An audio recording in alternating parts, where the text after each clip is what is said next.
1 to 15 na lamang po.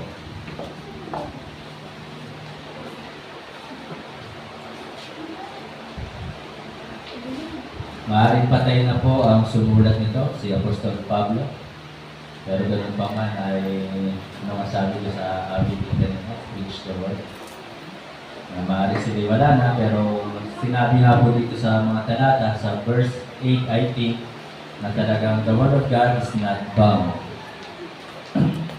So talagang hindi po magpipigilan, hindi po maadlangan ang salita po ng Diyos.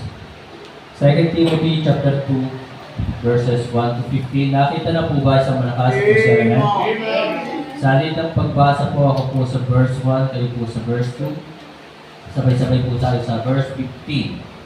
Verse 1, Thou therefore, my son, be strong in the grace that is in Christ Jesus. 2 kayo po. And the things that thou hast heard of me among my witnesses, the same commit thou to faithful men, who shall be able to teach others also. Thou therefore, endure hardness as a good soldier of Jesus Christ. 4. No one that warreth and tumbleth himself with the affairs of this life, that he may please him what chosen him to be a soldier. And if a man also strive for masteries, yet is he not crowned, except he strive lawfully. Verse 6. The husbandman that laboureth must be first partaker of the fruits. Consider what I say, and the Lord keep thee understanding in all things. Verse 8. Remember that Jesus Christ, the seed of David, was raised from the dead according to my gospel. Wherein I suffer trouble as an evildoer, even unto bonds, but the word of God is not bound. 10. Therefore I endure all things for the elect's sakes, that they may also obtain the salvation which is in Christ Jesus with eternal glory. It is a faithful saying, for if we be dead with him, we shall also live with him. 12. If we suffer, we shall also reign with him. If we deny him, he also will deny us. If we believe not, yet he abideth faithful, he cannot deny himself. 14. Of these things put them in remembrance, turning them before the Lord, that they strive not about words to no profit, but to the subverting of the hearers. Verse 15, altogether ready with. Study to show thyself approved unto God, a workman that needeth not to be ashamed, rightly dividing the word of truth.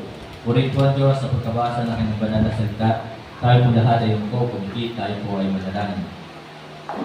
Ama namin Diyos sa langit, muli kami po ay nagpupurit, nagpapasalamat sa iyong pong kabutihan at katapatan. Salamat po Ama sa buong taon na kami inyo po iningatan at pinagpala. Lalo tigit sa lahat ay maraming salamat po sa kaligtasan, katiyakan ng langit na iyong pong kaloob sa amin, sa buhay na walang hanggan, katungkusan, kapatawaran ng aming pong mga kasalanan. Salamat din po sa kalakasan spiritual na inyo po binibigay sa amin, sapagkat tunay na sa mundong ito, marami pong pagsubok, marami pong problema. Pero nandun po ang inyong pong paggabay at ang pag-alalay, pagtulong sa amin. Salamat po sa mga blessings na patuloy po namin tinatanggap at tatanggapin pa. Pagpalain po Ama ang pangangaral po muli ng inyong banal na salita ngayong hapon ito. Itago mo po muli ako sa inyong pong likuran. Pagpalain po ang buhay ng bawat isa. Banal na Espiritu, kayo po siya mangusap sa puso ng bawat isa. At nawa po Panginoon, pagkalooban mo po kami ng karunungan at kalaman sa inyong pong banal na salita.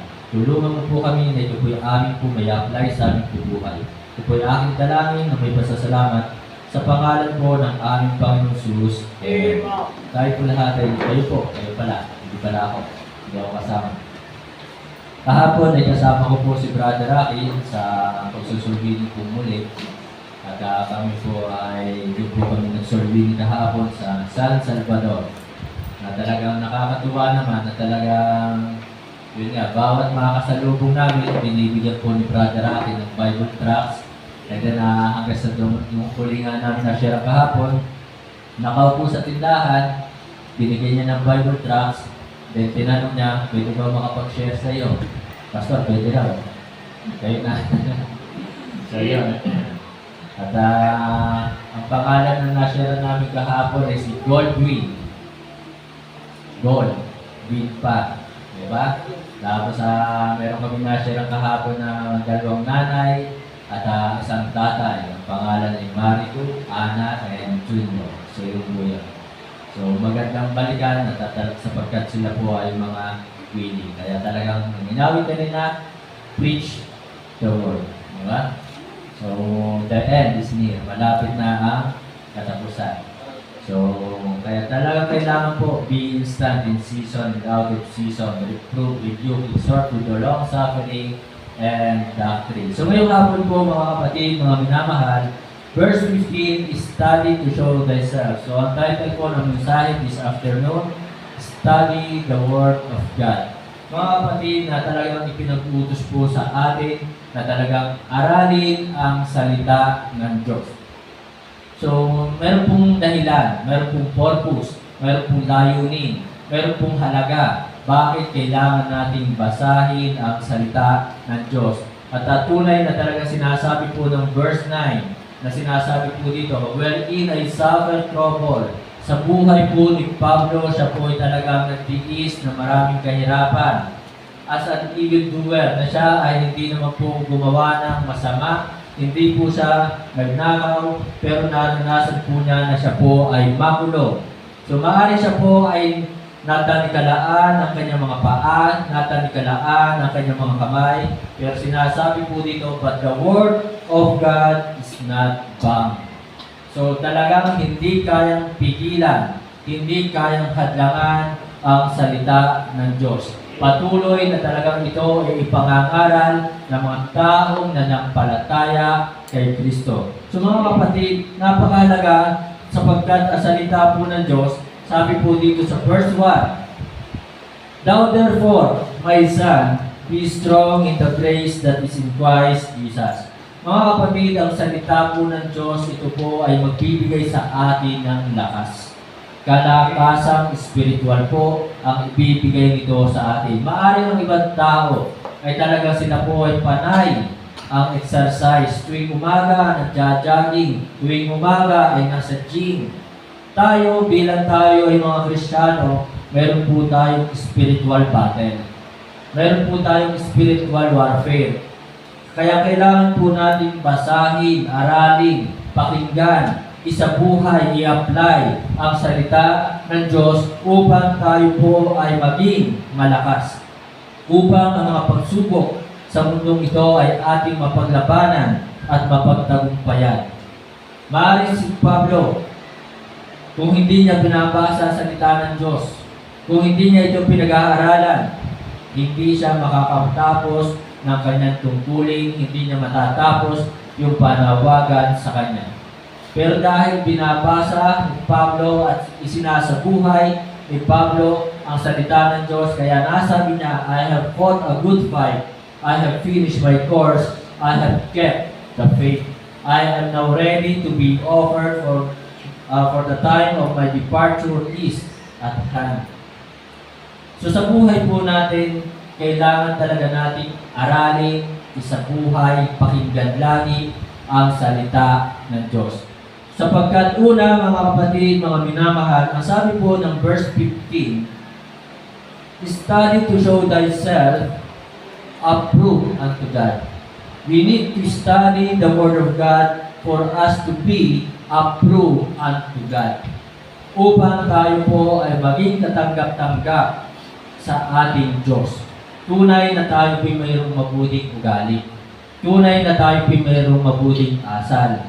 Pero ang katotohanan, tayo din po ay mayroong masamang pag-uugali. Yan ang katotohanan. At minsan, ang katotohanan talaga na mayroon po tayong nagagawang hindi tama sa harapan ng Diyos. Na minsan dumarating sa ating buhay na mayroong dumarating na araw na tayo ay nakakagawa ng isang maling desisyon. Na tayo ay nakakagawa ng kasalanan sa harap ng Diyos. Ito po yung dahilan bakit kailangan po natin basahin, aralin ang salita ng Diyos. To be approved unto God. Upang magawa na natin na talagang talikuran yung kasalanan. Kaya nga po kanina sa devotion ni Brother Ed, justification, tayo ay inaring ganap, inaring matuwid, pinawalang sala na tayo ng Diyos sa lahat ng ating mga kasalanan. And then it follows, the next step ay yung sanctification, na habang nandito tayo sa mundong ito, tayo ay dadaan sa proseso ng sanctification. At para tayo po talaga makapamuhay ng katanggap-tanggap sa Diyos, ay kailangan nating basahin, aralin, pakinggan, isabuhay ang salita ng Diyos. Amen? Upang magawang talikuran ang anumang uri ng kasalanan. Sapagkat sa mundong ito ay nandito sa mundong ito ang lahat ng uri ng kasalanan. Sa mundong ito ay nandito ang mga taong makasalanan at kasama po tayo sa mga taong makasalanan. Amen? Kaya mga kapatid, mga minamahal, study to be approved unto God. Walang binanggit sa Bible na kapag natapos mo ng basahin ng Bible, na kapag natapos mo ng basahin ng buong Bible, from Genesis to Revelation, walang binanggit dito na tumigil ka na. Ang pag-aaral ay continuous.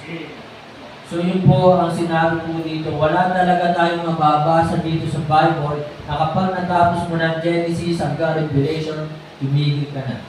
Kahit na yung pagsamba, wala rin binanggit sa Bible na kapag ikaw ay nakapanampahan ng 1 taon, 2 taon, after 3 years, ay tumigil ka na. So wala din binanggit ang sabi ng Bible, not forsaking the assembling of ourselves together as the manner of some is, but exhorting one another, and so much the more as we see the day approaching. So mga kapatid, study.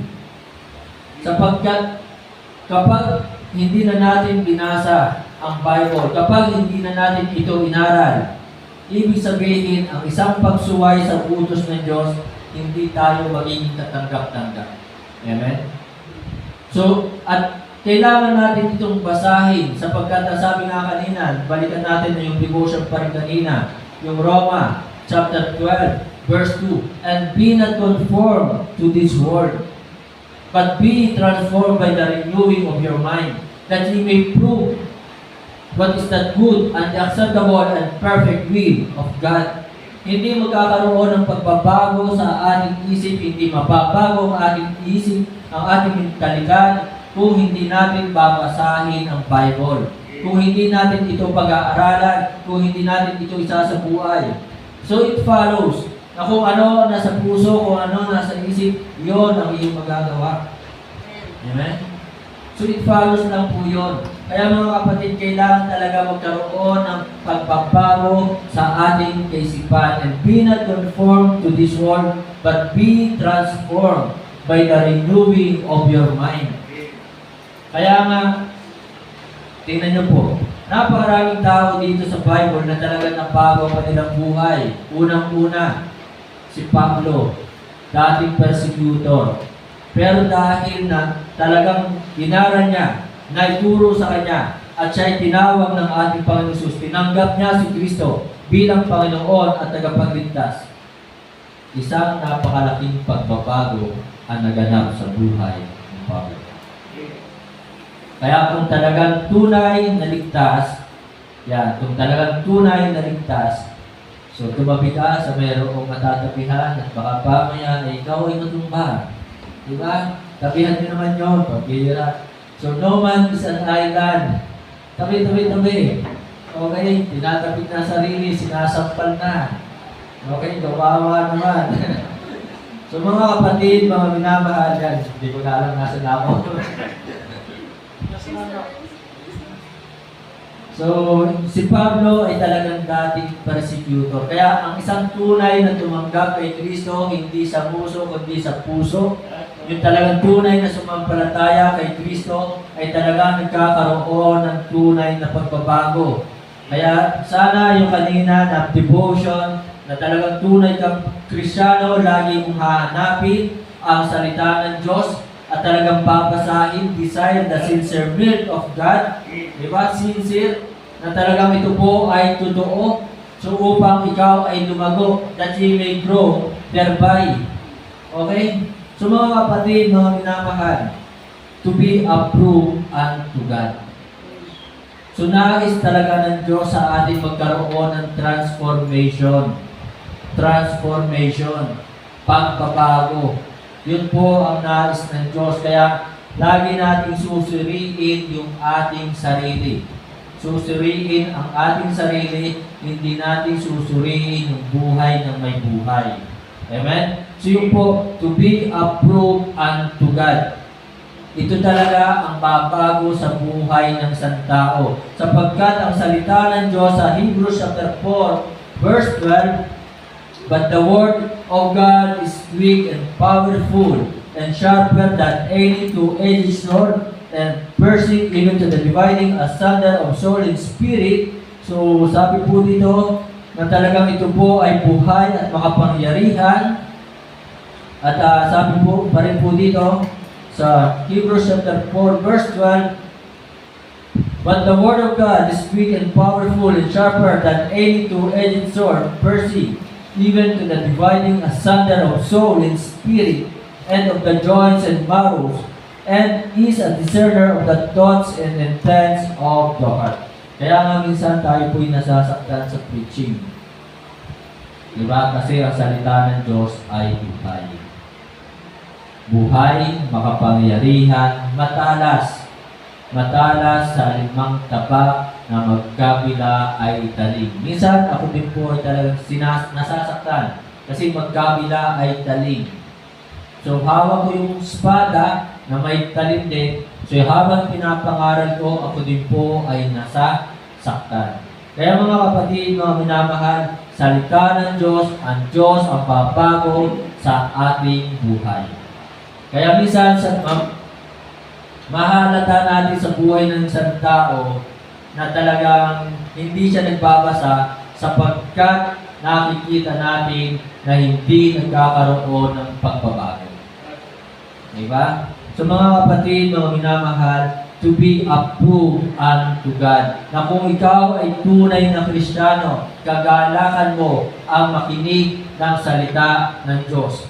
Kagalakan mo na talagang isabuhay ang salita ng Diyos. Kagalakan mo na ito ay i-apply, sundin ang salita ng Diyos. Kaya ako po'y talaga nanghihinayang sa mga Kristiyano na talagang umaga lang umaattend at hindi na bumabalik sa hapon. Sapagkat kulang po yung mensahe sa umaga. Amen? Kulang. Huwag tayo makontento na tayo sa umaga lamang aattend. So mga kapatid, mga minamahal, nakakalungkot na talagang mayroong mga Kristiyano ayaw nang bumalik ng hapon. Kung tayo mayroong puso para sa gawain, hindi ko lang nabanggit kanina, suportahan natin ang gawain maghapon. Kasi meron din tayong afternoon service, meron tayong afternoon worship, meron tayong pagsamba sa hapon, hindi lang naman sa umaga. Kaya kung talaga ang puso natin ay para kay Kristo sa ating Diyos, para sa gawain ng Diyos, aatin po tayo maghapon. Amen? So mga kapatid, mga minamahal, kasi nakakalungkot, diba? Masaya ba kayo na tayo kakampi? Malungkot na ang mukha nyo, diba? So mga kapatid, mga minamahal, so sana encourage po natin na talagang sila po at ipag-pray po natin sila na sila po ay umattend maghapon. Pangalawa, study to show thyself, approve unto God, a workman. So a workman that needed not to be ashamed. So kailangan po natin aralin, isabuhay, gawin ang salita ng Diyos to be assistant of God. To be assistant of God. Nais ng Diyos, tayo nilagay dito para maging kanyang katulong. Diba? Tayo, mahilig tayo tumanaw or gusto nating tumanaw ng utang na loob.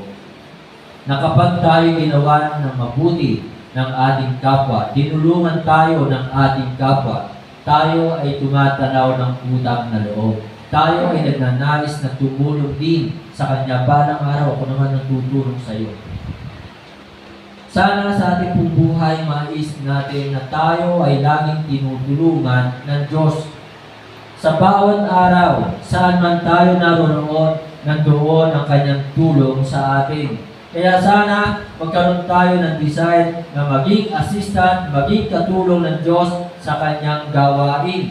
Ang sabi po ng Psalms 54, verse 4, Tingnan po natin ang ating pong Bible sa Psalms 54 verse 4. Psalms 54 verse 4.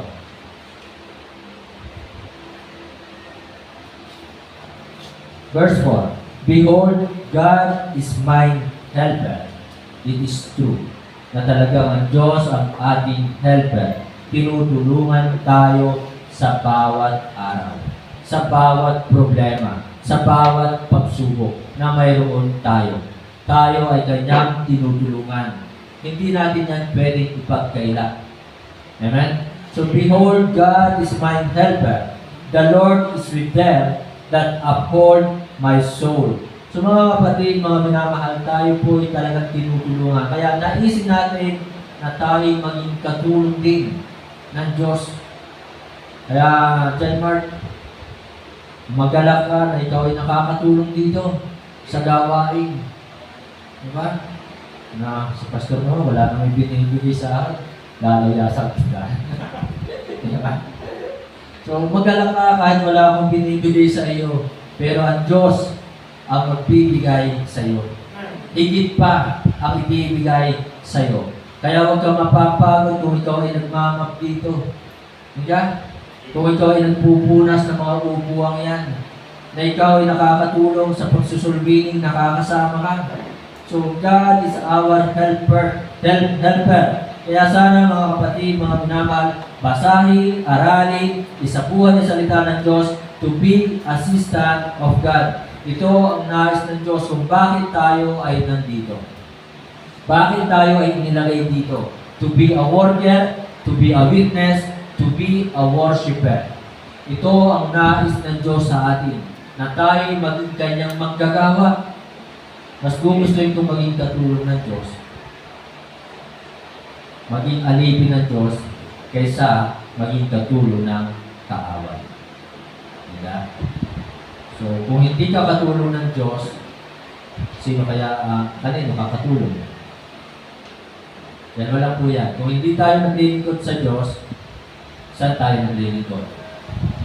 So mga kapatid, mga minamahal, ito ang nais ng Diyos sa atin. To be a worker, witness, and worshiper.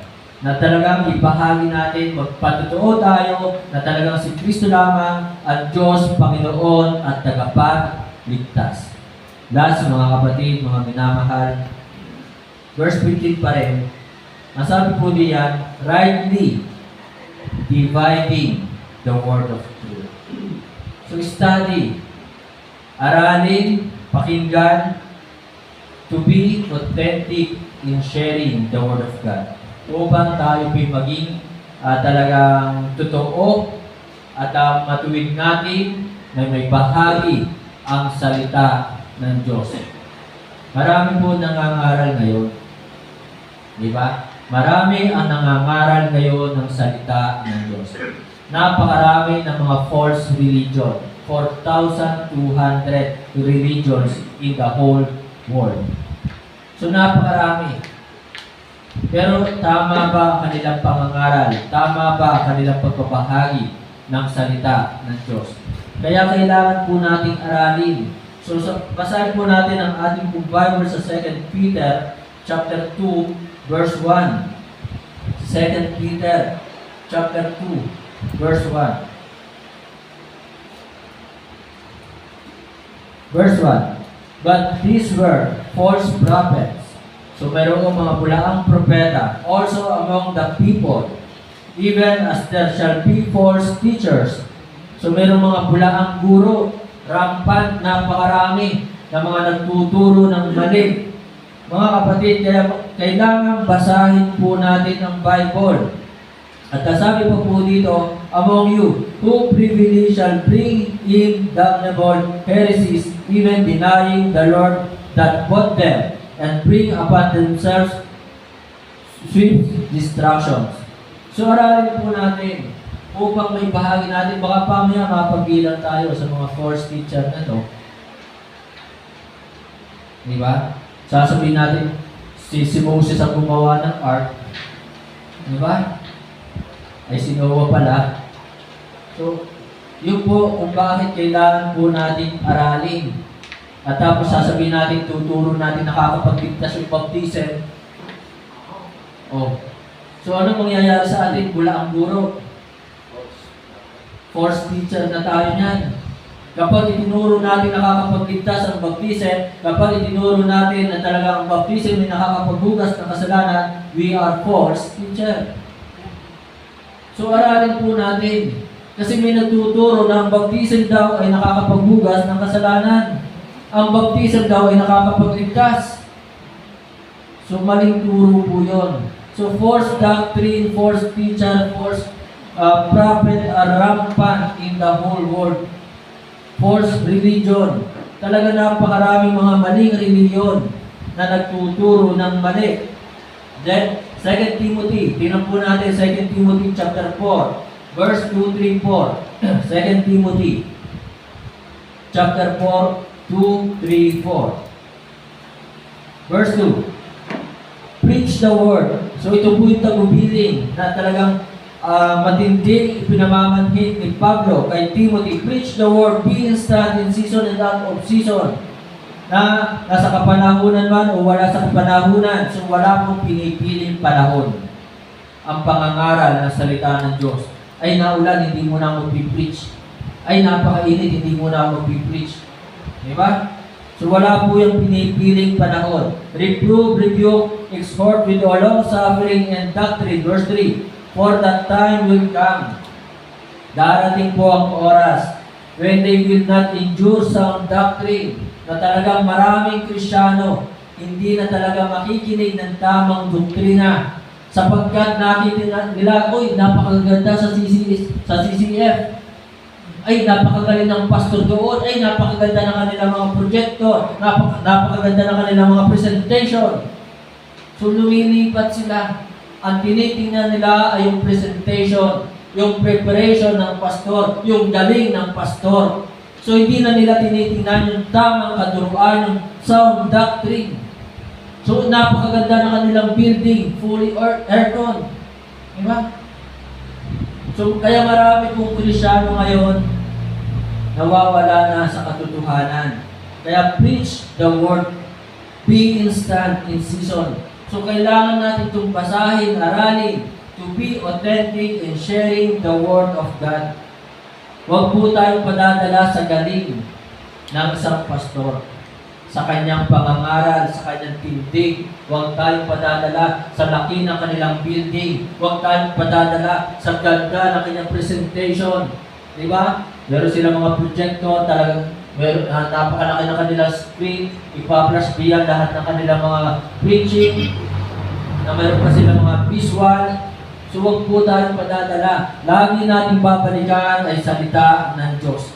Aralin ang salita ng Diyos. Marami na po ang tumalikod. Nandun sila sa mga victory. At iba nga, nakakalungkot. Dating Baptist, napapunta ng dating daan. Diba? Dating Baptist, ay bumalik na sa pagiging Catholic. So yun po. So for the time will come when they will not endure sound doctrine, but after their own lust shall they heap to themselves teachers having teaching ears. So, kaya kung ikaw ay tunay ng Kristiyano, ano man ang mapakinggan mo dito pangangaral, salita ng Diyos nasa sa Bible at totoo, huwag ka na maghanap ng iba. Amen? Then verse 4, and they shall turn away, so yan, tumalikod na, lumayo na, their ears from the truth. Kasi namimili sila ng pakikinggan. Ayaw ko naman kay Pastor Jazz, sakit naman mag-preach. Diyan. So wag po tayong pipili ng ating pakikinggan. So sila'y nanonood doon sa TV. Uy, ang galing. So lagi na lang nila yung pinapanood sa TV o sa kanilang Facebook, sa social media, sa YouTube. Walang masama kung manonood sa YouTube. Pero as long as aralin ang salita ng Diyos, tingnan kung tama ang kanilang pinapangaral. Amen?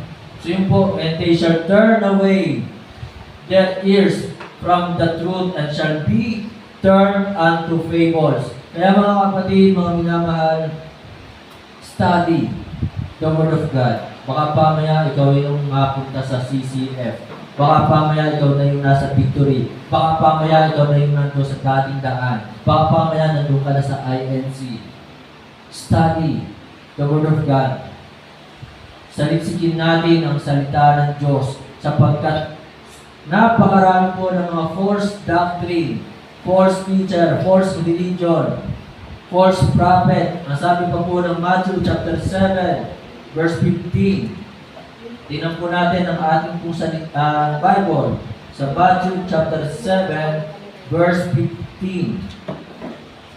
So, marami pa po tayong dapat malaman, matutunan sa salita ng Diyos. At talagang ito po'y kailangan natin. At sabi nga ng Panginoon Jesus, man shall not live by bread alone, but by every word that proceeded out of the mouth of God. Kaya sana bago matulog, katulad ng paalala ni Brother Ed kanina sa devotion, bago matulog ay magbasa ng Bible, hindi yung panay ang cellphone, panay ang Facebook, panay ang YouTube, pero ang Bible ay hindi man lamang nabuksan sa umagay cellphone na galang hawak. Matthew chapter 7 verse 15. Nandiyan na ba kayo? Say amen. Verse 15, sabi po dito, ang paalala, tagubilin, warning, babala ng ating Panginoon Jesus, beware of false prophets which come to you in sheep's clothing. So, lalapit sila na napakaganda ng damit. Lalapit sila na talaga sila'y bihasa sa pagsasalita. Ako ay sinasabi ko nga sa inyo, tinanong mo kaninang umaga. Ang aking pananalita, medyo napupulo, napipilipit, ano? So, hindi po ako magaling. So, isa lang ang magaling dito, ang Panginoon Jesus. Beware of false prophets which come to you in sheep's clothing. So, minsan, ang damit ko, hindi ako marunong magdala ng aking damit. Minsan, talagang salang terno. Hindi magkatugma yung pangitaas at pangibig pangilalim. So, hindi magkatugma. So, pero itong mga false prophet na ito, talagang napakagaling po nilang magdamit. Kaya hahangaan mo sila.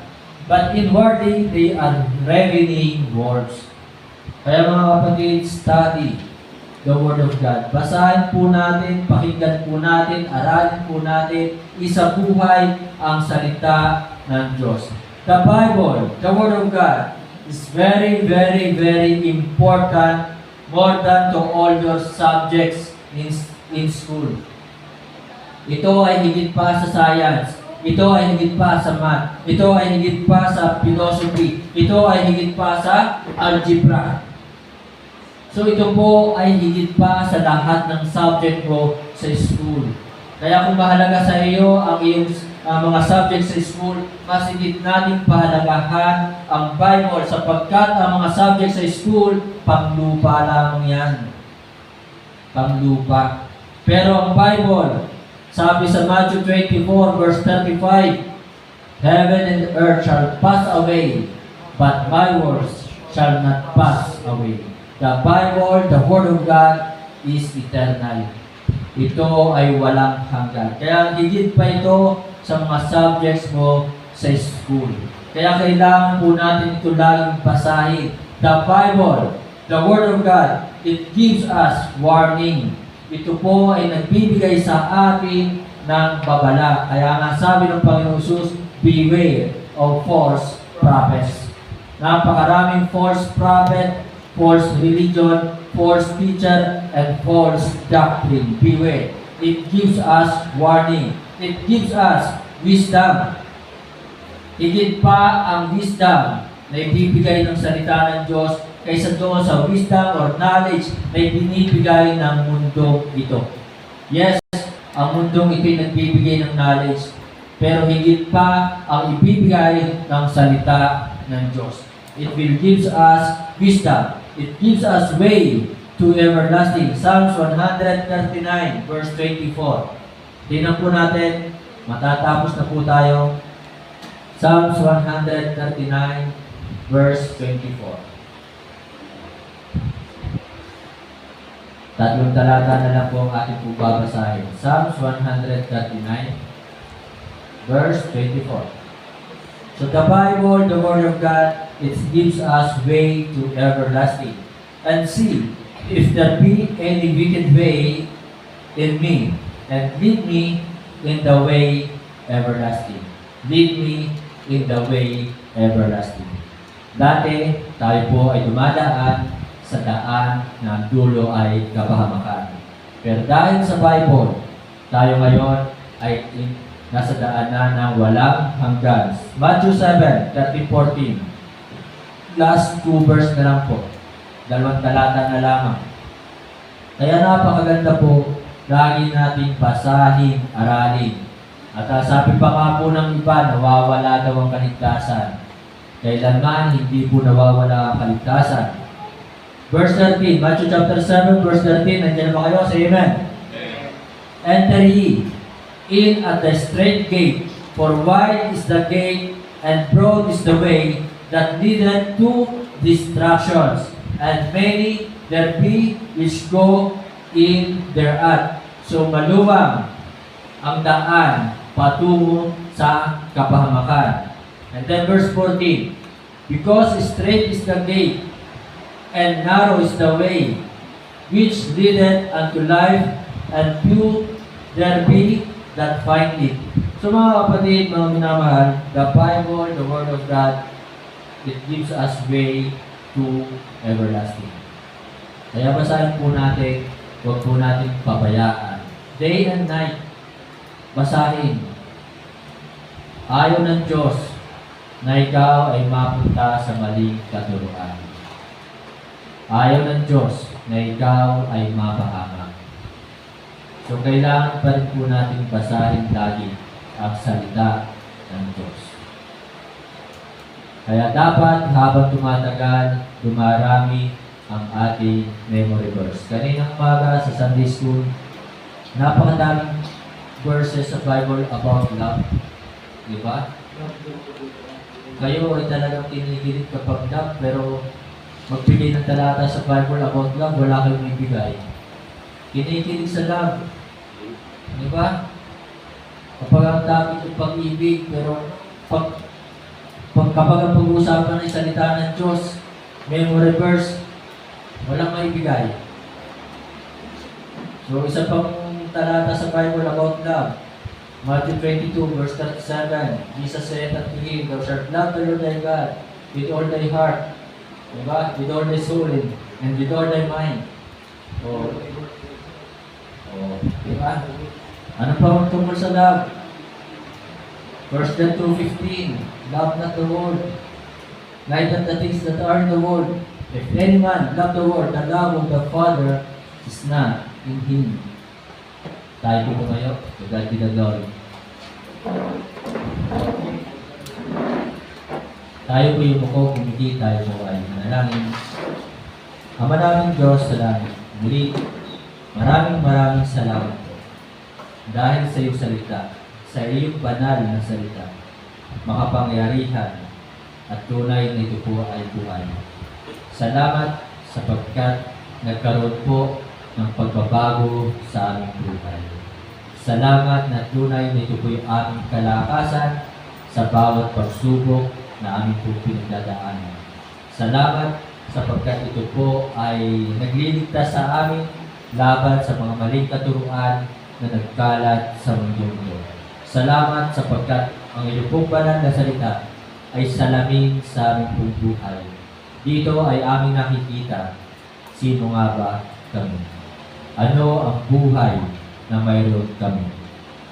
Salamat na ito po yung inyong iningatan at tunay na talagang pinagpala mo ang isang company na nagpuproduce po ng inyong pong banal na salita. Nawa po Panginoon, tulungan mo po kami na ito po yung aming patuloy na aming basahin, aralin at aming po i-apply sa aming po buhay. Ibahagi po namin sa aming mga mahal sa buhay upang sila din po ay magkaroon ng tunay na pagbabago, upang sila din po ay maligtas. Tanggapin po nila ang aming Panginoon Jesus bilang kanilang Panginoon at tagapagligtas. Nawa po Panginoon, patuloy po kayo magligtas sa bayang ito. Hindi lang po sa bayang ito, maging sa buong mundo.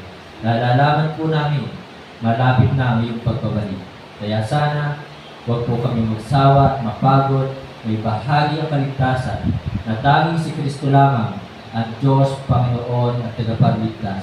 Na ang kaligtasan ay sa pamamagitan ng pananampalataya na si Kristo ay namatay dahil sa aming mga kasalanan, nalibing at muling nabuhay. At salamat po sa mga kapatiran na nandito ngayon. I-bless mo po, Ama, ang kanilang buhay. Ito po yung aking dalangin sa pangalan po ng aming Panginoon Jesus. Amen.